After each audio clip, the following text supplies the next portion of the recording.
Hi hello ನಮಸ್ಕಾರ ಎಲ್ರಿಗೂ. ಎಲ್ಲರೂ ಹೇಗಿದ್ದೀರಾ? ಎಲ್ಲರೂ ಚೆನ್ನಾಗಿದ್ದೀರಾ ಅಂತ ನಾನು ಅಂದ್ಕೊತೀನಿ. ನಾನಿವತ್ತು ಹೊಸ ರೆಸಿಪಿ ನಿಮ್ಮ ಮುಂದೆ ಬಂದಿದ್ದೀನಿ.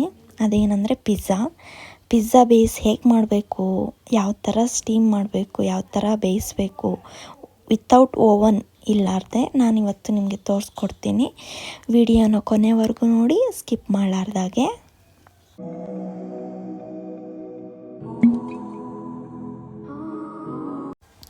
ನಾನಿಲ್ಲಿ 1 ಕಪ್ ಆಗೋಷ್ಟು ಹಾಲು ತೊಗೊಂಡಿದ್ದೀನಿ. ಅದಕ್ಕೆ 1 ಸ್ಪೂನ್ ಸಕ್ಕರೆ, 1 ಸ್ಪೂನ್ ಡ್ರೈ ಈಸ್ಟು ಹಾಕಿ 10 ಮಿನಿಟ್ಸ್ ರೆಸ್ಟಿಗೆ ಬಿಡ್ತೀನಿ. ನೆಕ್ಸ್ಟು 2 ಕಪ್ಸ್ ಆಫ್ ಮೈದಾ ತೊಗೊಂಡಿದ್ದೀನಿ. ಅದಕ್ಕೆ ಪಿಂಚ್ ಆಫ್ ಸಾಲ್ಟು ಮತ್ತು ಅದು ಡ್ರೈ ಈಸ್ಟ್ನ ಮಿಕ್ಸ್ನ ಇದಕ್ಕೆ ಹಾಕ್ಕೊಂಡು ನಾನು ಕಲಿಸ್ತಾ ಇದ್ದೀನಿ. ಅದನ್ನು ಸ್ವಲ್ಪದಾಗೆ ಹಾಕ್ಕೊಂಡು ಕಲಿಸ್ಕೋಬೇಕು ನೀಟಾಗಿ. ನಿಮಗೇನಾದರೂ ಇನ್ನೂ ಸ್ವಲ್ಪ ಒಂಚೂರು ಏನಾದರೂ ಹಾಲು ಬೇಕಾಯ್ತಂದರೆ ನೀವು ಹಾಲನ್ನ ಸೇರಿಸ್ಕೊಂಡು ಚೆನ್ನಾಗಿ ನಾದ್ಕೋಬೇಕು ಸಾಫ್ಟ್ ಆಗೋವರೆಗೂ. ನಾನಿಲ್ಲಿ 10 ಗ್ರಾಮ್ ಆಗೋಷ್ಟು ಬೆಣ್ಣೆನ ಆ್ಯಡ್ ಮಾಡ್ತಾಯಿದ್ದೀನಿ. ಬೆಣ್ಣೆನ ಆ್ಯಡ್ ಮಾಡಿ ಈ ಥರ ಫುಲ್ಲು ಚೆನ್ನಾಗಿ ನಾದ್ಕೋಬೇಕು.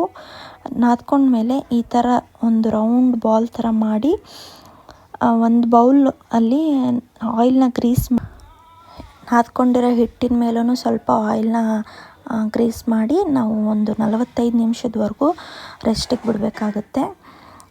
45 ನಿಮಿಷ ಆದರೂ ಬಿಡ್ಬೋದು, ಅಟ್ಲೀಸ್ಟ್ ಒಂದು ಗಂಟೆ ಆದರೂ ಬಿಡ್ಬೋದು. ಹಿಟ್ಟು ಚೆನ್ನಾಗಿ ಉಬ್ಬಿದಷ್ಟು ನಿಮಗೆ ಪಿಜ್ಜಾ ಬೇಸು ಚೆನ್ನಾಗಿ ಬರುತ್ತೆ. ಪಿಜ್ಜಾ ಮೇಲ್ಗಡೆ ವೆಜಿಟೇಬಲ್ಸ್ನ ಹಾಕ್ಕೋಬೇಕಲ್ಲ, ಅದಕ್ಕಾಗಿ ನಾನು ಈರುಳ್ಳಿ, ಬೇಬಿಕಾರ್ನ್, ಟೊಮ್ಯಾಟೊ ಆ್ಯಂಡ್ ಕ್ಯಾಪ್ಸಿಕಮ್ನ ಹೆಚ್ಕೊತಾ ಇದ್ದೀನಿ. ನಂತರ ನಾನಲ್ಲಿ ಪನ್ನೀರ್ ಕೂಡ ಆ್ಯಡ್ ಮಾಡ್ತಾಯಿದ್ದೀನಿ. ಪನ್ನೀರನ್ನ ಸಣ್ಣದಾಗಿ ಕಟ್ ಮಾಡಿಕೊಂಡು ಶಾಲೋ ಫ್ರೈ ಥರ ಪ್ಯಾನಲ್ಲಿ ನಾನು ಫ್ರೈ ಮಾಡ್ಕೊತಾ ಇದ್ದೀನಿ. ಜಾಸ್ತಿ ಏನು ಫ್ರೈ ಮಾಡಬೇಡಿ, ಸ್ವಲ್ಪ ಲೈಟಾಗೆ ಫ್ರೈ ಮಾಡಿ, ಯಾಕಂದರೆ ಅದು ಫುಲ್ಲು ಒಡೆದೋಗೋ ಚಾನ್ಸಸ್ ಇರುತ್ತೆ.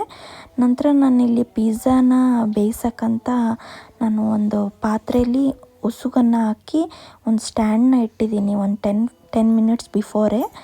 ನಂತರ ನಾನಿಲ್ಲಿ ಪಿಜ್ಜಾ ಬೇಸ್ಗೋಸ್ಕರ ಒಂದು ತಟ್ಟೆ ತೊಗೊಂಡು ಅದ್ರ ಮೇಲ್ಗಡೆ ಸ್ವಲ್ಪ ಆಯಿಲ್ನ ಗ್ರೀಸ್ ಮಾಡಿ ಒಂದು ಸ್ವಲ್ಪ ಮೈದಾ ಹಿಟ್ಟನ್ನ ಸ್ಪ್ರಿಂಕಲ್ ಮಾಡಿದ್ದೀನಿ. ಹಿಟ್ಟು ಈ ಥರ ಬಂದಿದೆ ನನ್ನ ಪಿಜ್ಜಾ ಬೇಸ್ ಹಿಟ್ಟು. ಸ್ವಲ್ಪ ಉಬ್ಬಿತ್ತು. ಒಂದು 45 ಮಿನಿಟ್ಸ್ನ ಬಿಟ್ಟಿದ್ದೆ ಅಷ್ಟೇ. ಒಂದು 3 ಪಿಜ್ಜಾನ ಮಾಡ್ಬೋದಾಗುತ್ತೆ ನಾನು ನಾದ್ಕೊಂಡಿರೋ ಹಿಟ್ಟಿಗೆ. ಈ ಥರ ರೌಂಡ್ ಬಾಲ್ ಆಗಿ ಮಾಡಿಕೊಂಡು ನಾನು ಬೇಸ್ನ ದಪ್ಪದಾಗಿ ಲಟ್ಸ್ಕೊತಾ ಇದ್ದೀನಿ. ಇಲ್ಲಿ ಒಂಚೂರು ದಪ್ಪನೇ ಇರಲಿ, ಯಾಕಂದರೆ ಅದು ಬೇಸ್ ಫುಲ್ಲು ಒಂಚೂರು ದಪ್ಪ ಇರಬೇಕಾಗುತ್ತೆ. ತೆಳ್ಳಗೆ ಮಾಡಿದರೆ ಪಿಜ್ಜಾ ಈ ಥರ ಕಟ್ ಮಾಡ್ಕೊಂಡು ತಗೊಳ್ಳೋವಾಗ ಎಲ್ಲ ಕೆಳಗೆ ಬಿದ್ದುಬಿಡುತ್ತೆ. ಸ್ವಲ್ಪ ಬೇಸ್ ಕೂಡ ದಪ್ಪನೇ ಇರಲಿ. ನಾನು ತಟ್ಟೆ ರೆಡಿ ಮಾಡಿದ ತಟ್ಟೆಗೆ ಅದನ್ನು ಪಿಜ್ಜಾ ಬೇಸ್ನ ಹಾಕಿ ನಾನು ಈ ಥರ ಸೈಡಲ್ಲಿ ಒತ್ಕೊತಾ ಇದ್ದೀನಿ, ಯಾಕಂದರೆ ಸೈಡ್ಸಲ್ಲಿ ಸ್ವಲ್ಪ ದಪ್ಪನೇ ಇರಬೇಕು. ಪಿಜ್ಜಾ ಬೇಸ್ ಈ ಥರ ಮಾಡ್ತಾಯಿದ್ದೀನಿ. ನಾನಿಲ್ಲಿ ಅದರ ಮೇಲ್ಗಡೆ ಸಿಜ್ವಾನ ಸಾಸ್ನ ನಾನು ಸ್ಪ್ರೆಡ್ ಮಾಡ್ತಾಯಿದ್ದೀನಿ. ನಂತರ ಮಯೋನೀಸ್ನ ಸ್ಪ್ರೆಡ್ ಮಾಡ್ತಾಯಿದ್ದೀನಿ. ಮಯೋನೀಸ್ ಜಾಸ್ತಿ ಹಾಕ್ಕೋಬೇಡಿ, ಯಾಕಂದರೆ ಸ್ವಲ್ಪ ನೀರು ಥರ ಆಗೋಗ್ಬಿಡುತ್ತೆ. ಲೈಟಾಗೆ ಹಾಕ್ಕೊಳ್ಳಿ. ಅದರ ಮೇಲ್ಗಡೆ ಚೀಸ್ ಸ್ಪ್ರೆಡ್ ಮಾಡಿದೆ. ನಂತರ ನಾನು ಕಟ್ ಮಾಡಿರೋ ವೆಜ್ಜೀಸ್ ಎಲ್ಲ ನಾನು ಅದ್ರ ಮೇಲೆ ಹಾಕ್ತಾಯಿದ್ದೀನಿ. ಅದರ ಮೇಲ್ಗಡೆ ಇನ್ನೊಂದು ಲೇಯರ್ನ ನಾನು ಚೀಸ್ನ ಹಾಕ್ತಾಯಿದ್ದೀನಿ. ನಾವಿಲ್ಲಿ ಒಂದು 45 ಮಿನಿಟ್ಸ್ವರೆಗೂ ನಾವು ಇದನ್ನು ಬೇಯಿಸ್ಬೇಕಾಗುತ್ತೆ, ಯಾಕಂದರೆ ಪಿಜ್ಜಾ ಬೇಸು ಸ್ವಲ್ಪ ಹಸಿದೆ ಇದ್ದರೆ ಚೆನ್ನಾಗಾಗಲ್ಲ. ಫುಲ್ಲು ಬೇಯಬೇಕು. ಅದು ಬೇಯ್ದಾದ್ಮೇಲೆ ಒಂದು ಚಾಕುವಿಂದ ನಾವು ಸ್ವಲ್ಪ ಸೈಡಲ್ಲಿ ಚುಚ್ಚಿ ನೋಡಬೇಕಾಗುತ್ತೆ, ಅದು ಬೆಂದಿದೆ ಇಲ್ಲ ಅಂತ ನೋಡ್ಕೊಬೇಕು. ನಂತರ ಈ ಥರ ಎಲ್ಲ ಸೈಡೆಲ್ಲ ತಕ್ಕೊಂಡು ಆಮೇಲೆ ಕಟ್ ಮಾಡ್ಕೊಬೇಕು ನೀವು. ಅಂದಾಗಲೇ ಚೆನ್ನಾಗಿ ಬರುತ್ತೆ ನಿಮ್ಮ ಪಿಜ್ಜಾ. ನೋಡಿದ್ರಲ್ಲ ಫ್ರೆಂಡ್ಸ್, ಪಿಜ್ಜಾ ಹೇಗೆ ಬಂತು ಅಂತ. ನೀವು ಮನೆಯಲ್ಲೇ ಈ ಥರ ಮಾಡ್ಕೊಳ್ಳಿ. ಸುಮ್ಮನೆ ಹೊರಗಡೆ ಹೋಗಿ ತಿನ್ನೋಕ್ಕಿಂತ ಮನೆಯಲ್ಲೇ ಎಲ್ಲರೂ ಈ ಥರ ಮಾಡಿಕೊಂಡು ತಿಂದರೆ ಎಷ್ಟು ಚೆನ್ನಾಗಿರುತ್ತೆ. ಇವತ್ತಿನ ವಿಡಿಯೋ ನಿಮ್ಗೆ ಇಷ್ಟ ಆಗಿದ್ದರೆ ಲೈಕ್ ಆ್ಯಂಡ್ ಕಮೆಂಟ್ ಮಾಡಿ.